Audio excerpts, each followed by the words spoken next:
अस्सलामुअलैकुम। उम्मीद है आप सब खैरियत से होंगे। आज हमारी एनाटॉमी एंड फिजियोलॉजी की क्लास है और प्रीवियस क्लास में हम पढ़ रहे थे overview of the upper limb, यानी कि हमारे ऊपर के जो हाथ हैं उनके बारे में कि वो किन बोन्स पर मुश्तमिल होता है। ठीक है, हमने पढ़ा था कि वो कंसिस्ट होता है 3 पार्ट पे, फोर आर्म एंड हैंड। ठीक है, फोर आर्म के बारे में हमने पढ़ लिया था। अब हम आर्म के बारे में पढ़ेंगे जो कि बी है। ए हमने पढ़ लिया था, बी है हमारा आर्म।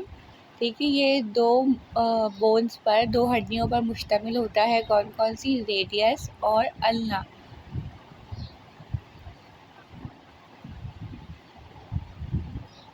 आर्म जो है दो बोन्स पे कंसिस्ट होता है, रेडियस और अल्ना। अच्छा जी, जो इस हिस्से की लार्जर मतलब बड़ी बोन होती हैं ये। ठीक है, अच्छा अब जो है रेडियस के अपोजिट क्या होती है? अल्ना।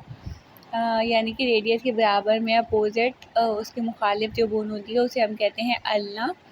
ठीक है, उसके बाद क्या आता है? हमारा हाथ स्टार्ट हो जाता है, हैंड स्टार्ट हो जाता है। तो छोटी छोटी 8 बोन्स होती हैं, उन्हें हम कहते हैं कार्पल्स। ठीक है, छोटी सी 8 हड्डियां हैं, आपको तस्वीर में भी दिख रहा होगा, यहाँ पर कार्पल्स दिख रही हैं आपको, उन्हें हम कहते हैं कार्पल्स। ठीक है, छोटी छोटी 8 हड्डियों को हम कहते हैं कार्पल्स। उसके बाद 5 मेटाकार्पल्स आती हैं, 5 हड्डियाँ आती हैं जो हमारी फिंगर्स वगैरह स्टार्ट। अब हमारी फिंगर्स स्टार्ट हो गई हैं तो उंगलियों की जो है हड्डियों को हम जो पहले वाली हैं उनको कहते हैं मेटाकार्पल्स। और उसके बाद जो है 4 फिलेंजीज आती हैं। फिलेंजीज मतलब यही उंगलियों की हड्डियों को हम फिलेंजीज कहते हैं, जो एंड वाली होती हैं। ठीक है, आपको लेबल में भी दिख रहा होगा, सही है। हमारा आर्म कंसिस्ट करता है 2 बोन्स पर, मुश्तमिल है 2 बोन्स पर, रेडियस और अल्ना। ठीक है, लार्जर बोन होती है इस रीजन की ये।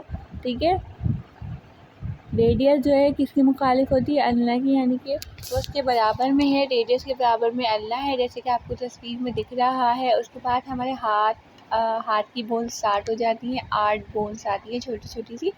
ठीक है, उसे हम कहते हैं कार्पल्स। उसके बाद आती हैं मेटाकार्पल्स। उसके बाद जो है 14 फिलेंजीज आती हैं, उन्हें फिलेंजीज कहते हैं उन बोन्स को जो एंड वाली बोन्स होती है हमारी फिंगर्स की। ओके, आगे बढ़ते हैं। ओवरव्यू ऑफ लोअर लिम्ब, यानी कि अब हमारे पाँव की बात हो रही है। अपर लिम्ब हमारे हाथों की बात हो रही है, अब हमारी टांगों की बात हो रही है, पाँवों की बात हो रही है। ठीक है, अब जो लोअर लिम्ब है हमारा, वो जो है मुश्तमिल होता है थाई बोन पर, यानी कि रान पर। हमारी जो ये रान है, रान की हड्डी है, इसे हम कहते हैं थाई बोन। ठीक है, लेग, थाई बोन, लेग। अच्छा, नी को कहते हैं हम घुटना और फुट को कहते हैं हम पाँव। ठीक है, इस पे मुश्तमिल होता है। थाई के बारे में पढ़ते हैं, थाई को हम कहते हैं रान। ठीक है, उर्दू में बता रही हूँ जिसे अगर किसी को ना पता हो कि थाई को हम कहते हैं रान। अच्छा जी, upper portion single leg bone होती है। ये थाई वाली बोन जो होती है हमारी, वो सिंगल बोन है जिसे हम फीमर कहते हैं। ठीक है, सबसे बड़ी बोन होती है ये हमारी बॉडी में, फीमर।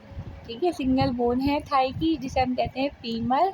ये कहाँ से शुरू हो रही होती है बेटा? ये पल्विक ग्रेडल से, यानी कि जो हमारे ये पूलों की जॉइंट्स और हिप वगैरह होती है, पूलों की हड्डी होती है, यहाँ से शुरू हो रही होती है जो और हमारे घुटने तक आ रही होती है। ठीक है, उसे हम उस बोन को क्या कह रहे होते हैं? हम फीमर कह रहे होते हैं। और ये लार्जर बोन होती है, यानी कि बड़ी बोन होती है लोअर लिम्ब की, नीचे वाले हमारे पाँवों की।